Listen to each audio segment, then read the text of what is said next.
Bonsoir, je suis Bernard Darniche et je suis donc au RIV, les rencontres internationales des véhicules écologiques du futur. Et j'étais très énervé en fait, et puis petit à petit quand on rentre dans le système, je me rends compte que c'est vrai que je m'énerve depuis 2 ans sur les incohérences que j'entends, le tout électrique, ça va nous sauver la vie dans tous les sens. Puis moi j'ai toujours défendu l'idée que le tout électrique aujourd'hui, c'était totalement irréaliste pour beaucoup de raisons. C'est simplement que l'automobiliste moderne a perdu totalement et légitimement l'envie d'être en panne avec sa voiture.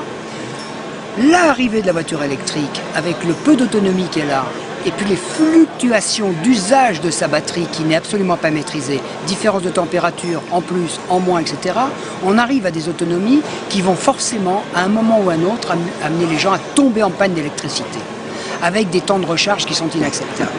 Aujourd'hui, je trouve que c'est une posture de communication qui peut être destructrice pour l'avènement de l'énergie électrique, qui est inéluctable, mais on en a parlé beaucoup trop tôt. Par contre, moi ce que j'ai vu aujourd'hui, c'est l'arrivée de constructeurs très pragmatiques, comme Opel, qui arrive avec l'Opel Ampera, qui arrive avec une pure voiture électrique qui fonctionne sans arrêt à l'électricité, mais qui, si nous avons des raisons de faire plus de 60 km d'autonomie, parce que nous nous éloignons d'une prise électrique, il y a un petit générateur intégré qui charge la batterie et qui vous permet de continuer à fonctionner en totale électricité. Avec un plein de 35 litres, vous faites 500 km. Plus les 60 km d'autonomie électrique, vous faites 560 km. Et puis quand vous n'avez plus d'électricité, vous refaites un petit plein de 35 litres.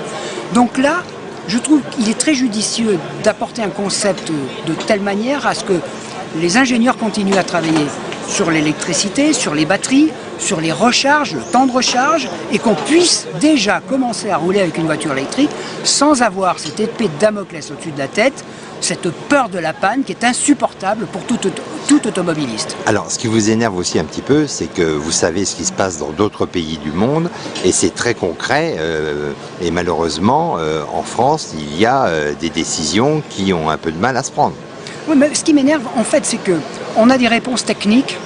Nous avons des grands ingénieurs en France, mais manifestement, ils ne sont pas écoutés suffisamment par les politiques et leur posture de mensonge. Parce que quand j'ai vu, après le Grenelle de l'environnement, qu'on allait tous rouler l'électricité, j'ai dit, mais ils sont tombés sur la tête, ces pauvres gens. Ça n'a pas de sens, tout ça.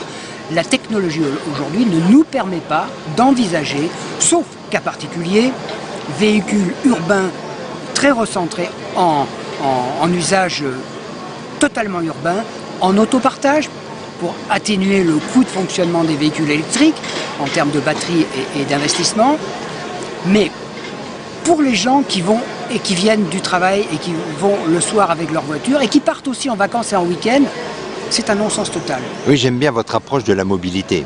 La mobilité, c'est quand on veut aller à l'endroit où on veut, en toute liberté. La voiture électrique vous enchaîne dans un système. Il faut prévoir son parcours, sa distance, savoir où on va recharger ou pas.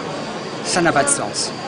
Je ne comprends pas que tous ces constructeurs n'aient pas d'entrée imaginé un générateur intégré embarqué qui aurait coupé court à tout. On avait des batteries avec une autonomie X et puis un petit moteur qui se met en route, qui consomme très peu, mais qui vous charge la batterie d'une façon continue et d'une façon totalement transparente et indolore. Là, on pouvait changer la culture de l'usage de la voiture, passer progressivement du thermique au tout électrique, en passant par l'électrique régénéré, avec Range Extender, le recharge in situ. Je ne comprends pas qu'on ait voulu sauter un épisode. Bernard Darniche, je vous remercie.